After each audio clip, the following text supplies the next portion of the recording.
Good afternoon, everyone. We are going to give it some time for a couple extra people to roll in here. We've got a couple people joining, but we'll give it about 2 minutes for some other people to join in, and then we can go ahead and get started.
Get started here. I wanted to thank everyone for joining today. We're going to be wrapping up our Outdoor Skilled series, talking about some additional options you have for an outdoor space. We're talking about some SunBrite TVs, and we'll throw in some different things you can do with lighting at the end. But yeah, we're excited to have you here and discuss some of these things here. I'll go ahead and start off the session by introducing myself. My name is Kyle Christensen. I am an instructor on the education team. My main role here is the automation programmer class, so helping people get certified with Control4, making sure they know how to use Composer and programming and things like that. So that's mostly my role. We also do some smart skill videos that you can use to kind of enhance your programming there. So yeah, I'll be the one that's going to be doing this webinar today. We've got a couple panelists here that I'll let them introduce themselves. We'll go ahead and get started with Brett. Hey, how you doing, everyone? My name is Brett Kozlowski. I'm senior technical trainer out of the Chicagoland area, very similar to Kyle here. Teach the automation programmer course out of the Chicagoland area, so get people certified in Control4. And you have any questions during any of this, I will be monitoring the Q&A, so feel free to ask some questions. Thank you.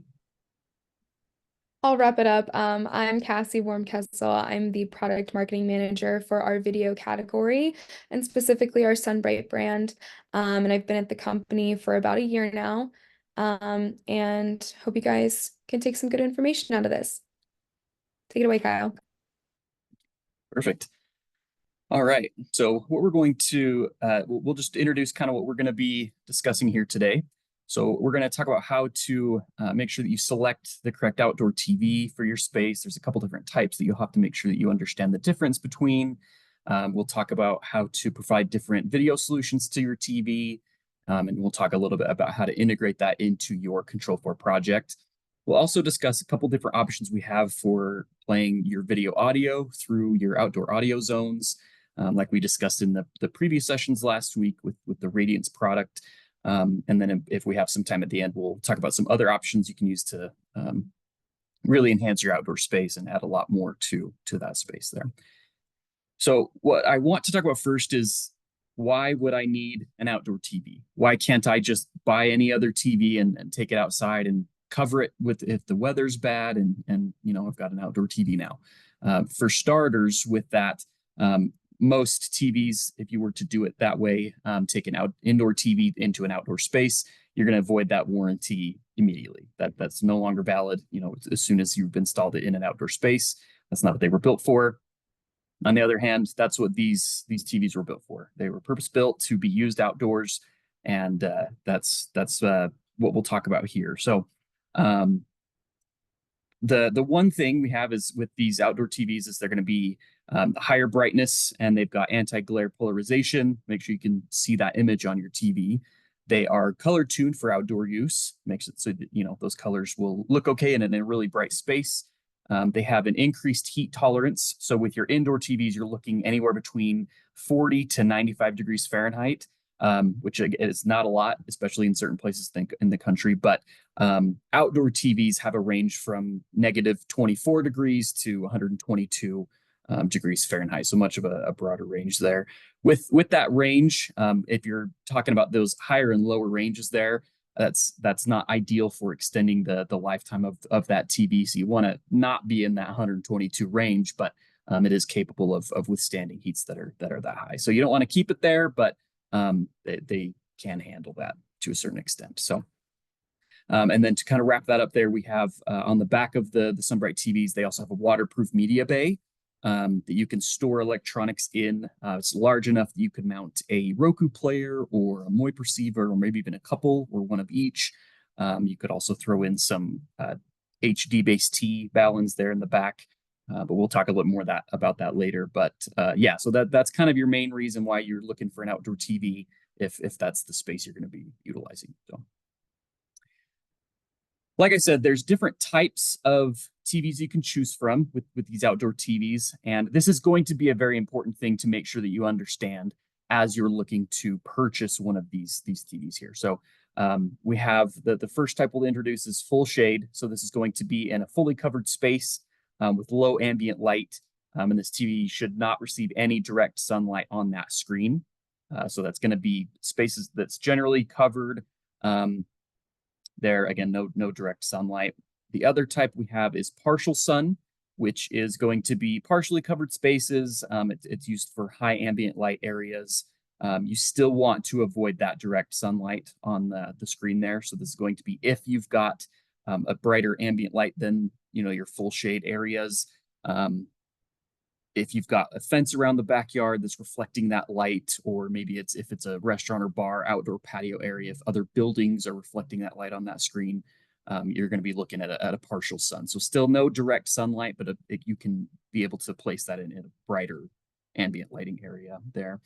And then lastly, we have the full sun, which is allowed to be used in fully exposed spaces for high ambient light areas, and you can have that direct sunlight on the screen there. It's really important to recognize that sunlight being on that screen. With your partial and full shade, you don't want any of that direct sunlight. Exposure for even a couple hours a day can cause black spots to develop on the screen. I'm reading that picture there. If you have a location where direct sunlight will be hitting the screen, you need to choose the Pro Series display and have that full sun type of display there.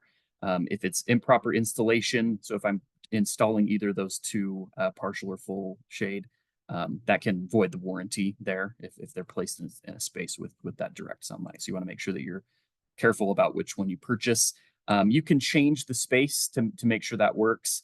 If you were to buy some retractable shades around your patio that can kind of make it a lower ambient light in that space. Again, you want to avoid that direct sunlight, but you can change the surrounding areas that will make it fit a little bit better into what you're trying to do there. So those are the three different types. And from here, we can go ahead and talk about some different video solutions that we would have for our outdoor TVs. This is going to be pretty similar to sending a video signal to a regular TV. But a feature that I already introduced, but I'm a really big fan of here with these, is the media bay that's on the back there. So Here's an image of that inside that media bay where you've got those different ports there. We'll also talk about this a little bit later, but there's an IR receiver there that's hidden in the back there. So you can send IR connection or IR control to these TVs as well. Here's another image of that. You can see that it's a pretty good size. That's a Roku player that we've installed there in the back. Like I said, you could fit MOIP receivers there. You could fit even multiple at Roku and an Amazon stick there in the back there with all of that extra space. With that being said, you need to remember that this is a metal door, thick metal door. So you want to with this. Sorry, let me back up here. You want to make sure that you're aware that that door is going to kind of cause some interference there if I'm using wireless signals or wireless devices there. So with that door, we strongly recommend using a hardwired connection because that door is going to block wireless signals from passing through that. So very cool feature there. Like I said, it's waterproof there, so it'll keep your devices safe and your connections safe there. Each of those TVs is going to look a little bit different. So this is one of the newer models that we're displaying here, although the older models will still have it, but it looks a little bit different, maybe a little bit different sizes there, but pretty cool feature there. We're also going to talk about what other audio solutions we have for our outdoor space. And this would work with what we discussed last week with our outdoor audio with the Radiance, or if you were just to use speakers with the TV or anything like that. So there's a lot of different options, as you might assume. The Veranda series, so the SunBrite Veranda series, will come with built-in speakers. The Signature and Pro models, they don't have speakers. However, we also have SunBrite sound bars. So with these, they're purpose-built sound bars. So you're going to get that reliable audio from them in any weather condition because they were constructed similarly to the TVs in terms of withstanding those elements. So it's built very similarly there in making sure that it's an outdoor space. It's not going to cause any problems there with that sound bar. Those sound bars will come in different sizes, so you can get the right look and fit that matches your TV. So they come, like I said, they come in different lengths, so that if you were looking for that, like the image there where it lines up with the TV really nice, there's a bunch of different size options that we have for those. These are also passive. These SunBrite soundbars are passive, so they can be powered by the TV, saving you kind of some extra devices there to power those. And in addition to that, certain models are smart TVs, and we'll show a list of a couple of those TVs towards the end. But a couple of those models are going to be smart TVs, where you can utilize the applications that are built into it. What you could do with those TVs is simply just send optical or analog output back to an audio device, which allows you to send that to your different audio zones throughout the space there, which is what I'm assuming a lot of people would want, especially with something where I've got outdoor speakers and an outdoor subsystem in that backyard. With if you were to use MOIP, the B900 audio only transmitter could be used to send audio back to your controller through that Ethernet cable rather than an audio cable. But that would allow you to use your outdoor audio and play it in any zone that you have in the house. So you could play it in your outdoor space on your patio or inside the outside the restaurant, bar, whatever, and also have that same audio playing inside on a different zone set of speakers there. So a couple options that you have similarly to any other TV, but different setup basically. Another device that I would like to introduce here is a newer device of ours, and this is the Triad SA1.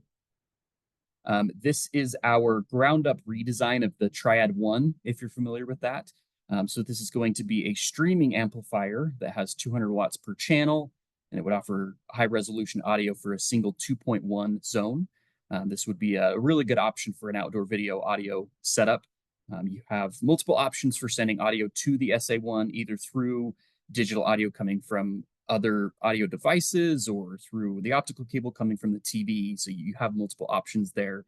And like I said, you could get 2.1 with that SA1. So very, very cool device. And it's not too big either. So that could be something that's stored closer to your outdoor space there as well.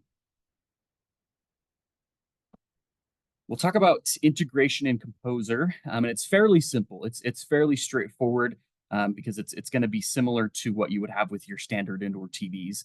So configuration, you have a couple options there. We have IR models where all you would need to do is place the IR emitter in the media bay next to that concealed rear IR receiver. Like I was discussing before, it would be inside that media bay, and nice and discreet there. You can get that, kind of keep those wires hidden in that media bay.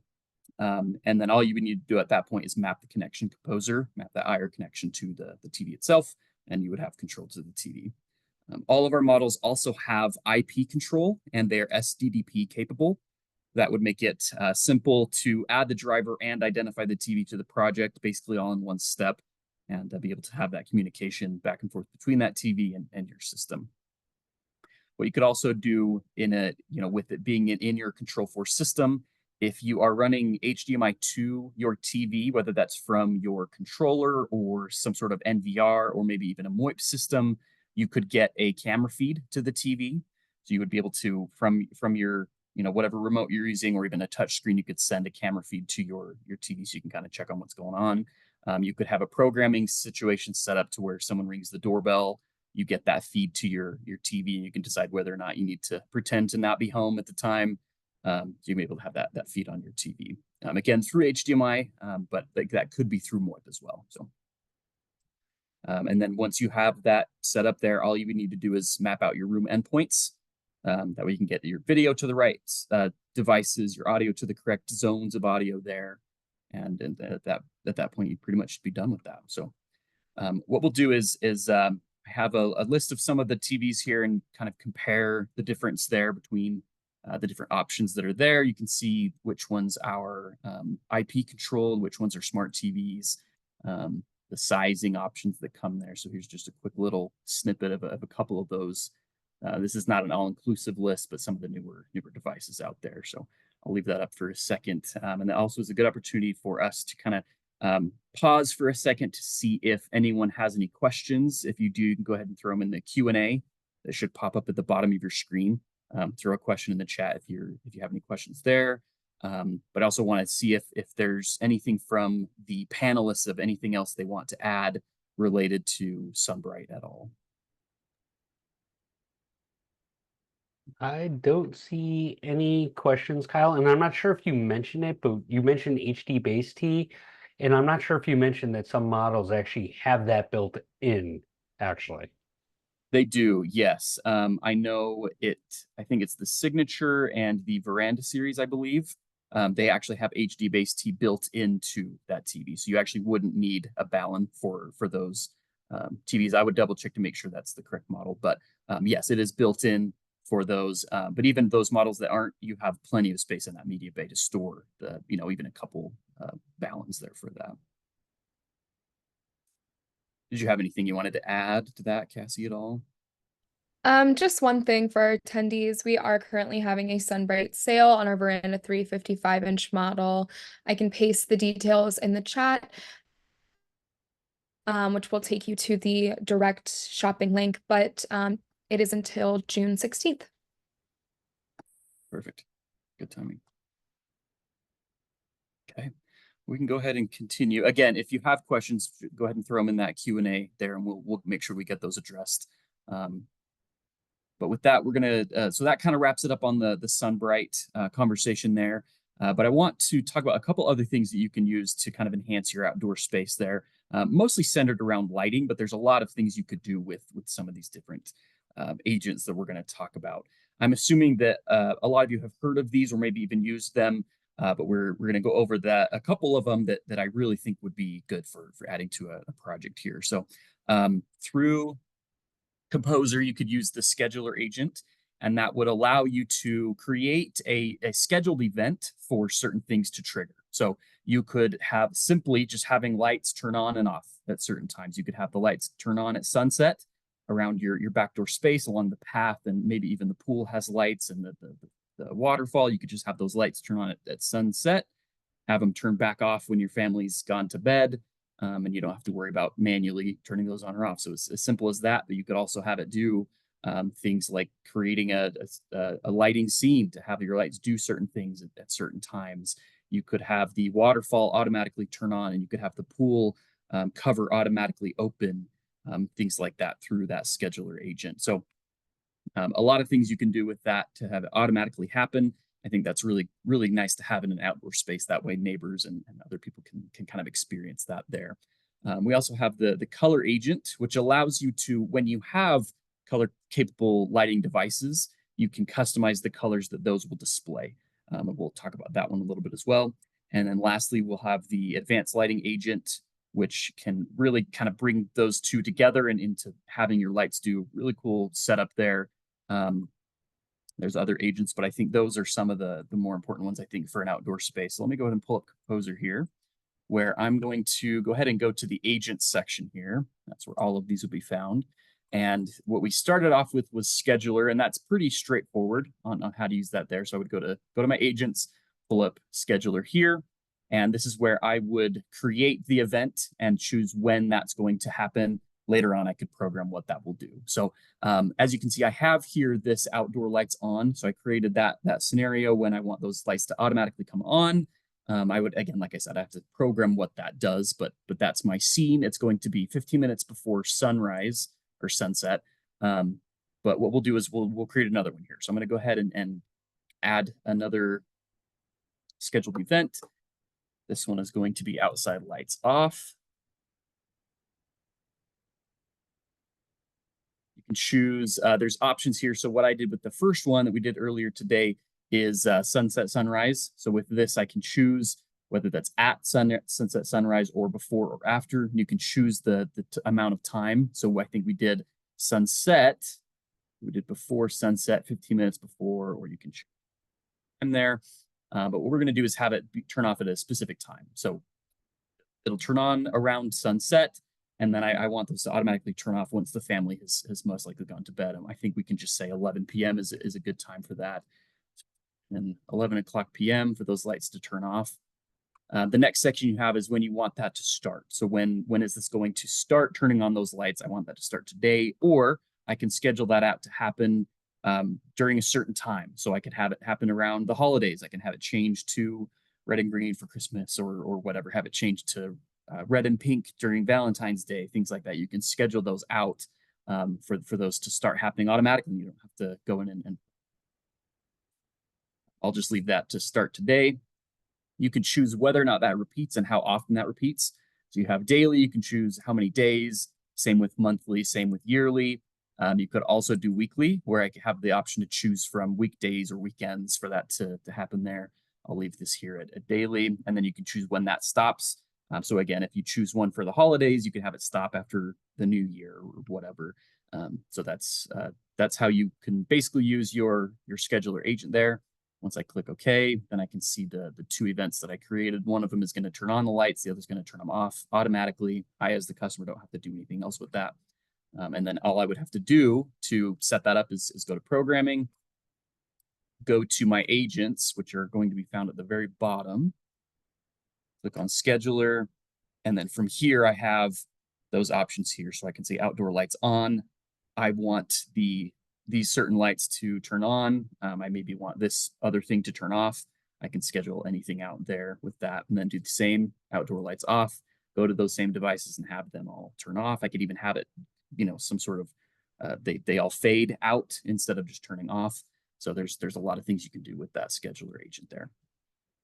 The other one that we introduced is going to be the color agent. So let me go back to my agents here and I'm going to find color. Like I said, with this one, the color agent is mostly if you have lighting devices that are capable of displaying color, and certain devices maybe have more options in terms of how many colors they can create there. But these are all going to be colors and temperatures that are pre-made. These come with these are kind of just pre-built here. So your aqua morning, your sunset, twilight. Those are all colors that already exist that you can either modify or you can just choose those there. You could also create a new one. So if I wanted to, I like this one, but I'm going to change it a little bit, make it a little bit more green than blue. I just click on my pencil here and make those changes there. I can create an entirely new one here. Click add preset here, and I can either choose hue and saturation. I can choose the color with this outer circle here, and then choose the saturation from this inner circle here. You can type in the specific number there. I can also do the same thing with RGB. So I can go to a specific RGB code that I'm already aware of. If I wanted to do the snap orange, I could just type in that color code there and save it as a preset. These presets, whether the ones that were automatically created or something that you as the dealer made, the customer can access those from their different navigators. So if they go to that light on their touch screen or from their phone, it'll give them the option to change it to some of these presets. So a very cool feature, even for your customers to just say, I want to read a book with coral lighting, something like that. So very cool agent there. What I haven't talked about is the temperature. That's maybe not something you would really use for an outdoor space. You could, but that's probably something you want indoor to kind of match the temperature of the sun, warmer, cooler, depending on the time of the day, things like that there. So that's the color agent. That's something that you could use with this next agent that we're going to talk about, which is going to be advanced lighting. So this is another one that comes with Composer. All of the projects will have this here. And what you can do is create a scene. I believe I have one already created here. So what I would do is either add a new scene or locate the one that I want to modify here. I'm going to go ahead and click this one here, where I can choose up at the top. I already added these lighting loads to it, but I would do add remove loads. From here, let's go ahead and just deselect all of these and leave those out there. Choose whichever lighting devices I want to be included in this scene. So your outdoor space, maybe even some indoor lights, or maybe the front porch. Choose those lights there. And then from within this, I have the option to choose the level that this is going to go to. I want this to reach 80%. That would be your level here, where they all say 100%. I could also change the brightness rate. So that's going to be how long it takes to get to that final percentage. So right now it says it's just going to immediately go to that 100%, but I could have that slowly ramp up to 100% over 5 or 10 seconds. And they can have, certain lights ramp up faster than others. There's also an option to over here on the left for a delay. I could have let's say I have lights that are kind of lining the pathway that leads to the gazebo at the end of the way, where I have speakers where we're going to sit and kind of talk with the group there. What you could do is have those lights have some sort of delay so that they kind of turn on along the path as you go. So a lot of cool things you can do with this. If I had the right kind of devices here, it would allow me to choose the color there. So I could choose some of those presets that came built in with Composer, or one that I created there. So I can choose that with the color. You can change the temperature there as well. So that through this advanced lighting scene, I could have certain lights turn blue and other lights turn purple and other lights turn green, something like that, through this agent, which makes it's stuff that could be programmed, but this is going to be much easier to modify multiple lights at the same time. So that is your advanced lighting agent there. You can modify existing scenes or create a new one there. And through that, you can throw those all in together.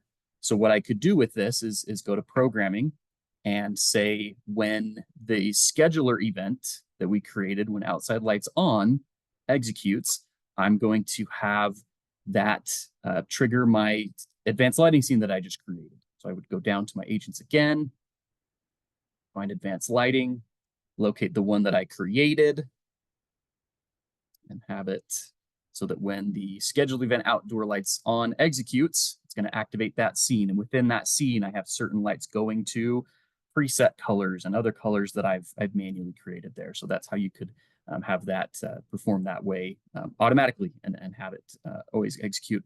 You could program it to a custom button is another example. Your custom button is basically a keypad for your touch screens, whether that's a touch screen that you would install against your wall or your phone or an iPad that's using the app. Through that, you can have a button that says party time that turns on the waterfall. It opens the pool cover. It turns on certain lights. It goes to a certain playlist on your audio zones. You could have your custom buttons do those tasks as well. And another thing that I would like to throw in here at the end is the macros agent.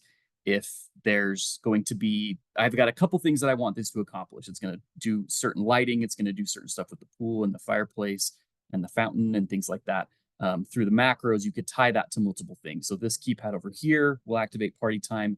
I've got a voice command that also triggers party time. I've got a custom button on my touch screens that execute party time, things like that. And instead of programming each of those individually, do that through macros to have it execute those. and you've got a much easier way of programming multiple events to trigger multiple actions. So there's a couple extra things there that you could do with that outdoor space.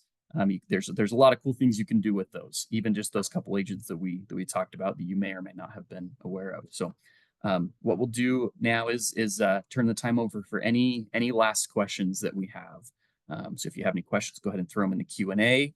If the panelists have anything else they would like to add, that'd be a good opportunity for that as well. So if you have any questions, go ahead and shoot them here.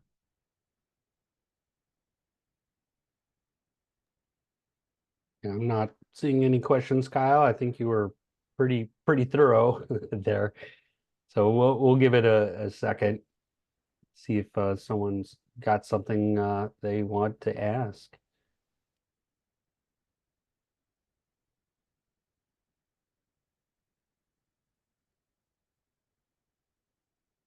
All right, we will leave that open if anyone does come up with any questions here, but I want to also ask you to fill out a survey. Let us know what you thought.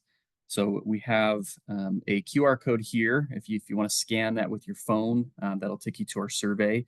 We'll also have that it's entered in the chat as well. So if you're on a desktop, you can click the link that we'll be sending here in just a second to fill out the survey. And we actually have an incentive for you to do that. We're wrapping up the outdoor skilled series with this session here. So I'll have Brett kind of talk about what we're doing with that. Yeah, I threw the survey in the chat. Again, feel free to fill it out. Everyone that attended any of the sessions, so one of the 3 sessions that we had, as well as fill out the survey, so you need to do both. We're giving away a episode terrain 4.1 audio system. Very cool. So definitely fill that out there. That's all I've got for today. So again, if you have any questions, go ahead and shoot those in the chat. I do want to thank the panelists here, Brett, for helping out with the chat, and Cassie as well. Really appreciate the support there, and I appreciate you guys attending. And I hope you were able to get something from that. So again, if you have any questions, go ahead and send them through. Finish up the survey, and thanks for being here today. Yeah, thank you everyone for attending. I know everyone's busy, so taking some time to go and learn is always great. So we really appreciate it.